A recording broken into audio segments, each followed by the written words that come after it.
Well, they're breeding them, or inbreeding them, I should say.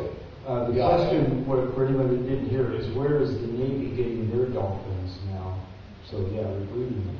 Yeah, they're inbreeding, and they want to capture them. They desperately want. I know people in that industry who contact me, and let me know what's going on. They desperately want to, and they're probably going to apply for a permit at some point.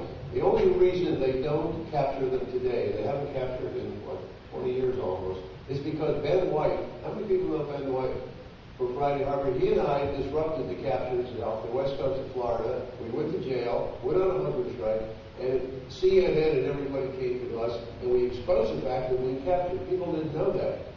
And so they're not capturing them because they don't want that negative exposure. That's the only reason they're not capturing them. It's legal to capture them.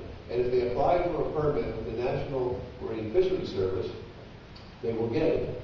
They approve 99.4% of all permits to exploit dolphins any way you want them. So it's really the public, it's the television set again. That's why they're not capturing dolphins. They don't want that negative publicity. But they desperately want it because the gene pool, they want to strengthen the gene pool. They're inbreeding. They don't inbreed in the wild. So they got a problem. Yes, sir? Sort of, if we were to free all the dolphins in captivity, say, and ecotourism takes over, like it seems to be gaining some momentum now, and now we start to actually take people out and let them swim with wild dolphins. What's your opinion of that? Well, that's a popular question, swimming with wild dolphins. I do it myself in the Bahamas, in a place where it's 40 miles from land in the little Bahama Bank. So when I go there, and that's the scene you see Mandy in the Bahamas, I took her there, and I was swimming with those dolphins, diving with them. I was swimming with them, but I dived with them. And when I go there, they initiate the contact. And when I get underwater, they control the interaction. And they get bored with me pretty quick, and they leave. And they can swim. Now, that's in the Bahamas. That's a different habitat than, say, the big island of Hawaii. The Hawaiian Islands, are mountaintops. And as soon as you get out a little ways, you're in very deep water. And so they go out at night, and they are feeding. And, they're working all night. And they come into that bay in the morning, and they want to rest, and they want to nurse their young, and just take it easy. And they can't because people are converging on them. Too many boats, too many people. Same is true in Key West and now in Bimini. In Bimini, my son was just there filming, and they're actually touching them. And anytime you feed a wild animal, they get in trouble. Whether it's a bear, a dolphin, a raccoon, whatever, they always get in trouble. So, I've come to believe it's best just to leave the dolphins alone. Yeah, and I go there, and I'm sort of hypocritical because I do dive with them in the Bahamas, but I realize that very, very few people are going to get there. If everybody in the world was there, of course, it would be destroyed in an hour. But that's not going to happen. But the best thing is just leave them alone. Dolphin Freedom story?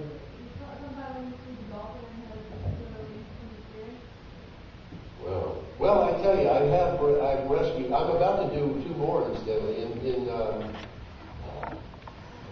Turkey. There are 2 dolphins right now trapped in a swimming pool, and thank goodness for the internet. We were able to launch a campaign. We have hundreds of people protesting it, and the Russian entrepreneur has abandoned them now.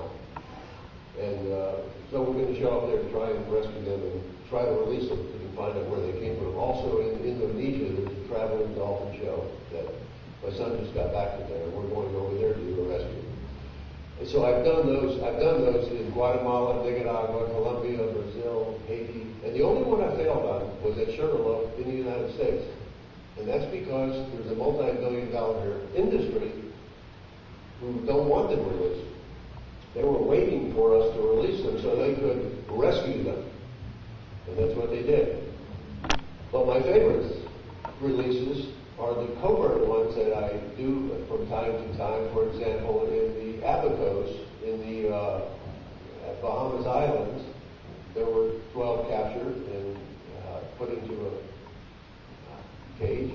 swim program, and I spent the entire night removing 660 feet of fence. And when the sun came up, they were free, and I was flying out of the country. And it was, instead of spending.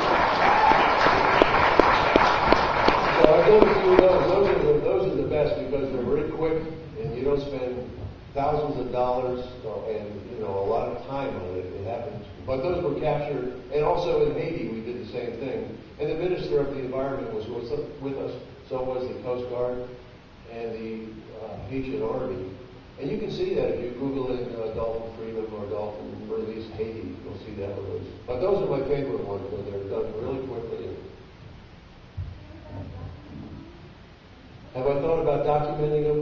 We have documented several, or National Geographic did, or somebody. We always do that. And when we, Guatemala, Nicaragua, Colombia, all those places I mentioned, part of it is to get the minister to pass a law so that they can't capture anymore and they can't display them. So that's part of it. Should write a book. I wrote it too. Actually, I have a new one out there. It's only in German now, and it's called that book, which means the code. And I've given it to an American agent wanting to get it published in English. Yeah. What are your thoughts on the dolphinarium? The biggest one in Florida where it's kind of big and they say the dolphins are free to go to. Yeah, you're probably talking about Dolphins Plus. They tell people there because they open up the fence and let them out of their cage, and they're in a canal. And yeah, if you look down that canal, you'll see it leads out to the Atlantic Ocean. But dolphins, being sonic creatures, are never going to go out because from their perspective, that's going into something. They don't do that. They don't go into small, narrow places, so it's an illusion. The so-called Dolphin Research Center also says they're free to come and go, and it's just not true. There are some places that have dolphins they let out with divers, like in West End in Freeport and in Roatan, but they're psychologically dependent on their trainers. They were captured, actually the ones in the Bahamas were captured in Mexico, and you let them out for a little while. That's how we filmed Flipper. We let them out of the cage in the Bahamas, and they'd follow me around with a bag of fish. So they're psychologically dependent on the training. Yeah.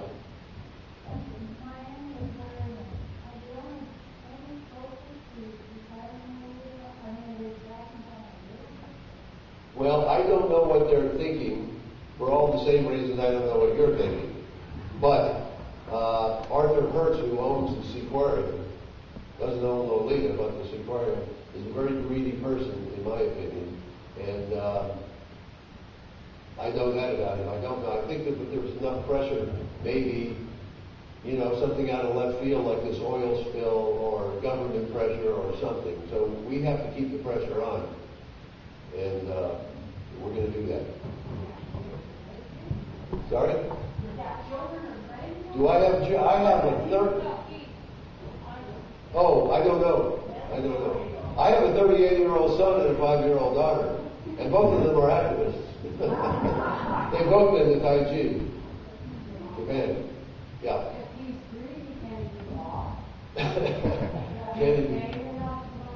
Well, frankly, the big problem with the Seaquarium is that's their big draw. He probably thinks if they lose Lolita, they're going to go out of business. They have brought in a dolphin swim program that makes a lot of money, but we have to just keep the pressure on and hope for divine intervention or something. Yes.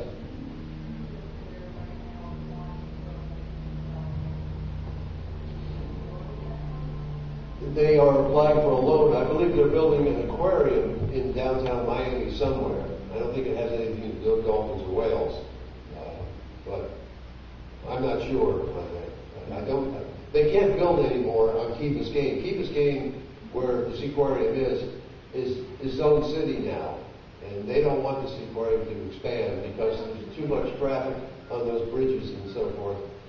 So we don't know what's going to happen. We just have to keep the pressure on. Yeah. It seems a long-term answer or solution is the shift in human Yeah. And since you two have done work at ground zero with Mommy, so a couple of things. Have you seen a shift from our perspective? We've done this work for so long, we've heard of famous people getting on board, and then it dies down. But like, have you seen kind of a gradual shift overall in the community change? And then also too, you've done so much work with people in the industry and outside of, what kind of appeals to them where they actually get something out of it, outside the breed. Gosh, I don't know. I'm not really clocking that. I spent so much time in Japan and other places that this is one of many, many issues I'm on. Howard might be able to answer that. It's hard to tell. People in Miami don't go to the Seaquarium. It's tourism come in cruise ships and people renting cars, and we haven't been able to reach them yet.